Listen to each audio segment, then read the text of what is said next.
पाकिस्तान को मिट्टी में मिलाने के बाद अब तुर्की की टांगें तोड़ी गई हैं।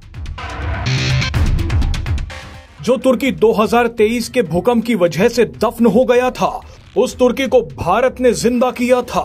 लेकिन खलीफा बनने के चक्कर में तुर्की सबसे बड़ा गद्दार बन गया। मगर अब भारत सरकार और भारत के आम लोगों ने तुर्की का इलाज शुरू कर दिया है।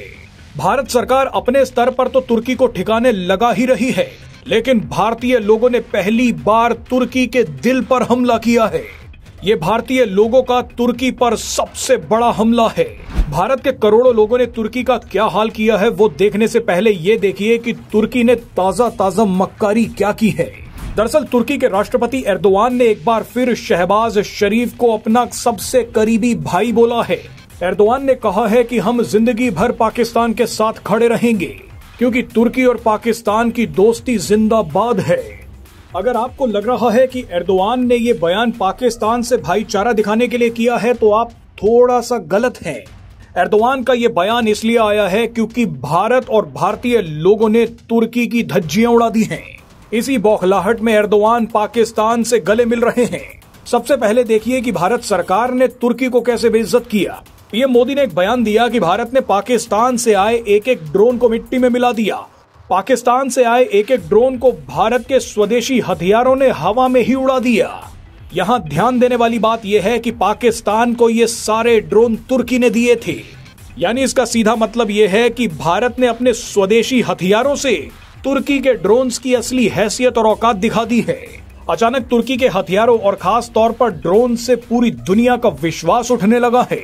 ये बेइज्जती एर्दोआन बर्दाश्त नहीं कर पाए और पागलपन में पाकिस्तान को अपना भाई बता दिया। लेकिन तुर्की के इस पागलपन को भारत के आम लोगों ने 100 गुना ज्यादा बढ़ा दिया है।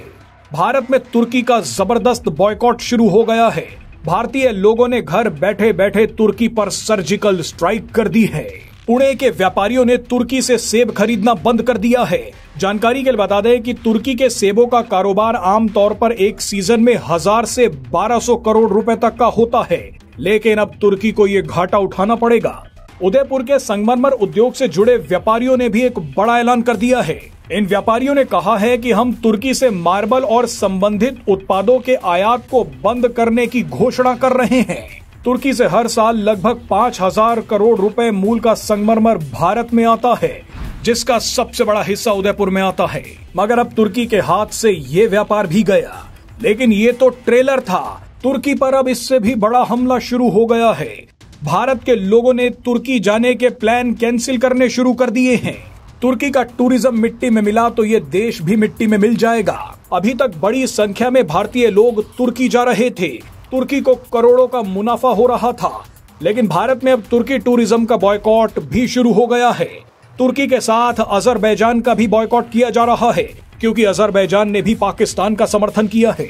भारतीय ट्रैवल ऑपरेटर्स के मुताबिक पिछले 6 दिनों में 50% भारतीयों ने तुर्की और अजरबैजान जाने की अपनी बुकिंग्स कैंसिल करवा दी हैं।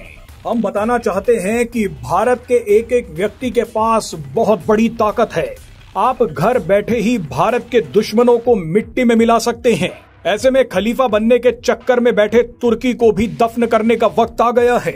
हमारा मानना है कि आप अब कोई सामान भी खरीदने जाते हैं तो पहले दुकानदार से पूछिए कि ये तुर्की और अजरबैजान का तो नहीं है। अगर वो सामान तुर्की और अजरबैजान का है तो उसे तुरंत फेंक दीजिए। ये वक्त देश के साथ खड़े होने का है।